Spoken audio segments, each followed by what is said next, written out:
आज जो कहानी हम आपको बताने वाले हैं, यकीन मानिए ये है एक अद्भुत कहानी, आपकी दिल को छू लेने वाली है। ये कहानी उर्वशी और पुरुरवा की है। ये एक सच्ची कहानी है। आप भी ये सोचने पर मजबूर हो जाएंगे कि आखिर इन दोनों के साथ ऐसा क्यों हुआ, क्यों इनके साथ इतना बुरा हुआ, क्यों इन दोनों का बसा बसाए घर उजड़ गया। अभी हाल ही में इन दोनों की शादी की शुरुआत हुई थी, लेकिन संजोग कौन जानता है कि कब क्या हो जाए।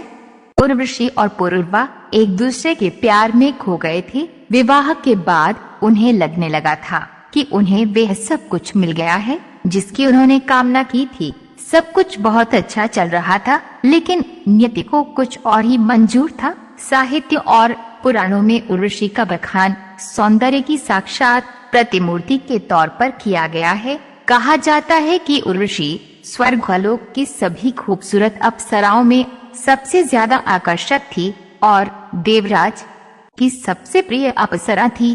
पुराणों के अनुसार देवगुरुजी बृहस्पति की पत्नी तारा और चंद्रमा के संयोग से बुधवार उत्पन्न हुए, जो चंद्रवंश के आदि पुरुष थे। बुधवार का इला के साथ विवाह हुआ, जिसके गर्भ से पुरुरवा उत्पन्न हुए, जो बड़े बुद्धिमान, वीर तथा रूपवान थे।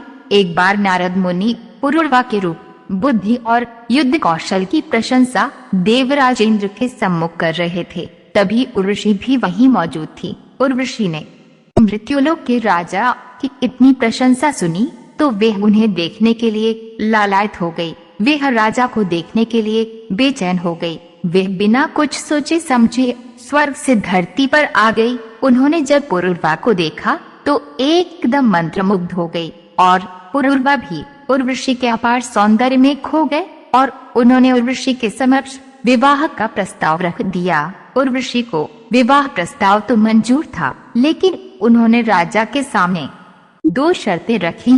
पुरुरवा उर्वशी से इतना प्रेम करने लगे थे कि बिना कुछ सोचे ही सारी शर्तों को मानने के लिए तैयार हो गए। उर्वशी की पहली शर्त थी कि राजा को उसकी दो भेड़ों की रक्षा करनी होगी, क्योंकि उर्वशी उन्हें पुत्रवत समझती थी। राजा ने इस शर्त के लिए हंसते हुए हाँ कह दिया। उर्वशी की दूसरी शर्त यह थी कि सहवास के समय के अलावा एक दूसरे को नग्न अवस्था में देखने पर वह वापस स्वर्ग चली जाएंगी।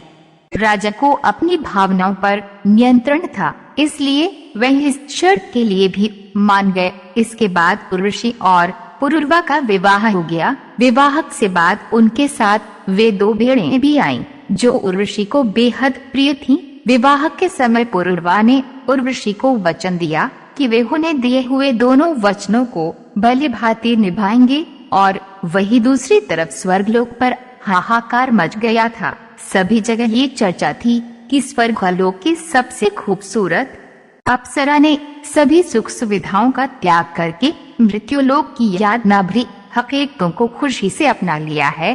देवराज इंद्र को अपमान महसूस होने लगा कि उर्वशी उन्हें त्याग कर पुरुरवा के साथ इतनी खुशहाली से जीवन यापन कर रही थी। देवराज ने गंधर्वों से कहा कि कुछ भी करके उर्वशी को वापस इंद्रलोक लेकर आए।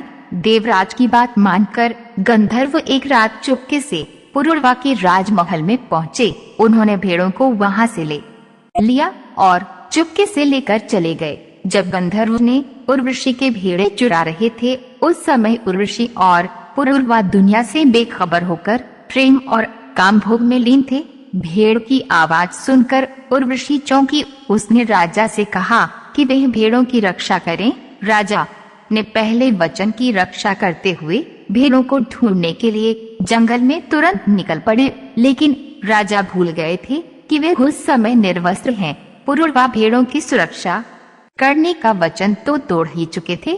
तभी गंधर्वों ने एक और चाल चली। अपनी प्रिय भेड़ों को खोजते हुए उर्वशी भी उसी जंगल में चली गई जहां पुरुरवा गए थे। जैसे ही वे दोनों एक दूसरे के करीब पहुँचे, तभी गंधर्वों ने आसमान में बिजली चमका दी। महाराज पुरुरवा भेड़ों को तो ढूंढ चुके थे, पर उर्वशी ने उन्हें बिजली के प्रकाश में निर्वस्त्र देख लिया। उर्वशी उसी समय स्वर्गलोक चली गई। उर्वशी के जाने से राजा बुरी तरह टूट चुके थे। उर्वशी के जाने के बाद राजा पुरुरवा उसकी खोज में धरती, पहाड़, समुद्र, वन हर जगह गए और एक दिन उन्हें उर्वशी मिल ही गई। राजा ने उसे लौटाने को कहा। तब उर्वशी ने कहा कि वह स्वयं भी व्याकुल है, लेकिन अप्सरा होने के कारण उसे नियमों का पालन करना ही होगा। उर्वशी ने कहा कि वह साल में एक बार उनसे मिलने पृथ्वी लोक पर आएगी। उर्वशी ने बताया कि उनकी कुख में राजा पुरुरवा की संतान है। उर्वशी हर एक साल बाद पुरुरवा से मिलने पृथ्वी लोक पर आती रही। पुरुरवा और उर्वशी के 6 पुत्र हुए, आयु, धीमान, अमावसु, दृढ़ायु, बनायु और शतायु। उर्वशी की मनोदशा और प्रेम पर न सिर्फ पुराणों में बल्कि साहित्य में भी बहुत लिखा गया।